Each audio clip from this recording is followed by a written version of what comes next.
कळमेश्वर येथे सांस्कृतिक कला महोत्सव व सत्कार समारंभ संपन्न।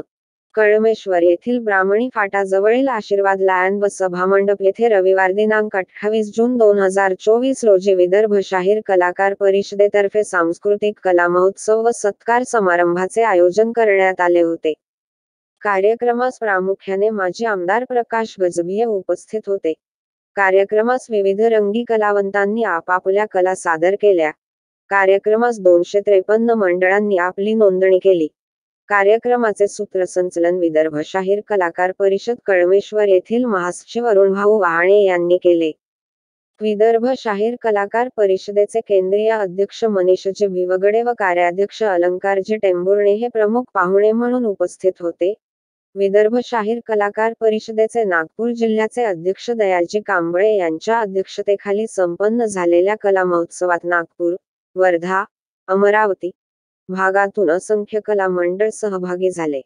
कलाकारांनी गंमत, भजन, कीर्तन, भारुड, डहाका, कव्वाली, कविता, नाटक इत्यादी कलांचे सादरीकरण करून श्रोतेगणांचे मनोरंजन व प्रबोधन केले। यावेळी प्रमुख पाहुणे म्हणून उपस्थित झालेले माजी आमदार प्रकाशभाऊ गजभिये यांनी कलावंतांना मार्गदर्शन करताना आपल्या काव्याची छटा दर्शवत आपल्या सुमधुर आवाजात कलाकारांवर गीत सादर करत श्रोत्यांची मने जिंकली। कळमेश्वर वरून प्रतिनिधी नंदकिशोर पाटील। कोणी निवडून आणत असेल तर हे तुम्हीच लोक निवडून आणता, तुम्हीच कलावंत निवडून आणता। त्या सभेला जर रंगत येत असेल आणि ती सभा त्या ठिकाणी लोकांना गोळा करायचा असेल तर नेते फक्त तुम्हालाच वापरतात आणि ज्यावेळेस तुमची पाळी येते त्यावेळेस तुम्हाला विसरून जातात। ही वस्तुस्थिती आहे। म्हणून आपल्या मधला कलावंत आपण जिवंत ठेवला पाहिजे आणि तुमच्या मधला पण एखादा कलावंत पार्लमेंट मध्ये गेला पाहिजे। तुमच्या मधला कलावंत हा त्या ठिकाणी आमदार झाला पाहिजे, खासदार झाला पाहिजे। आम्ही कोरोनामध्ये आईची जर डेड बॉडी असली पोरगा हात लावत नव्हता, वडिलांची जर डेड बॉडी असली पोरगा घाटावर जाऊ शकत नव्हता। कोणालाही कोणाचा स्पर्श नाही झाला पाहिजे म्हणून आपण अस्पृश्यासारखं दिवस जगत होतो। आपण तोंडाला बांधून होतो। माझ्या आई भगिनीनो, माझी गाडी आहे शववाहिका, त्या गाडीमध्ये दररोज 5-6 डेड बॉडी घेऊन जायचो। मी एक त्या ठिकाणी गाणं तयार केलं, म्हणजे मी पण कलावंत सारखा तर मला टेंभुर्णे साहेबांकडून शिकावं लागत नाही, तेवढं मी गाणं तयार केलं तर त्याचं असं म्हणून बघतो ते गळा घातले।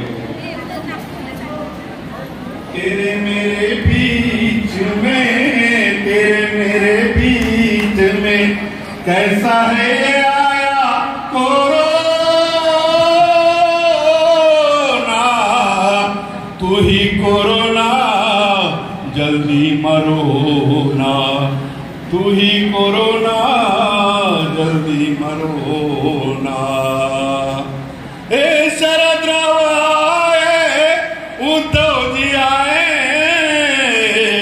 शरदराव आए, उद्धव जी आए, साथ में उनके टोपे भी आए।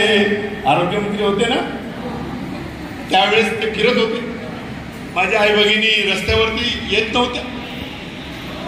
शरदराव आए, उद्धव जी आए, साथ में उनके टोपे भी आए। दादा बोले तुम ना, तब तेव्हा अजित दादा उपमुख्यमंत्री होते। दादा बोले तुम ना डरो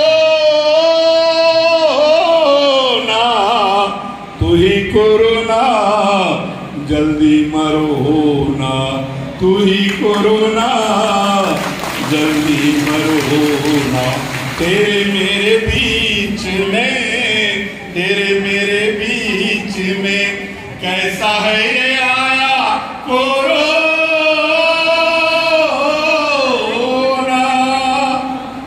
बघा, आपल्यामधला कलावंत हा मरत नसतो, अशी माणसं कलावंतावर प्रेम करणारी माणसं आहे. आम्ही रात्रभर जर कुठल्या एरियामध्ये भजन सुरू असलं तर आम्ही फिरत राहायचं नगरसेवक असताना. आणि ज्या मंदिरामध्ये कुठलंही भजन असो, कीर्तन असो, बुद्धावरती गाणे असो, कुठल्या बाबासाहेबांवरती गाणे असो, आम्ही त्या ठिकाणी जात असायचा असा छंद आहे. कुणाला कशाचा छंद असतो, कुणाला कशाचा छंद असतो, आणि आम्हाला तर फक्त गाण्याचा छंद असतो. माझ्या आई वडिलांनी तुमचे तर लग्न अशीच होतात हो. एकदा गाणं कोणाचं ऐकलं आणि आवाज जर चांगला असला तो तिची श्रीमंती पाहत नाही, आणि तो माणूस तिची श्रीमंती पाहत नाही, आणि बाई त्याची श्रीमंत पाहत नाही. मी आपली नागपूरची एक गायिका आहे, तिने तर तबलावाल्याशीच लग्न केलं आणि एवढा सुंदर तबला वाजवतो. हे कलावंताचं नातं फार वेगळं असते हो.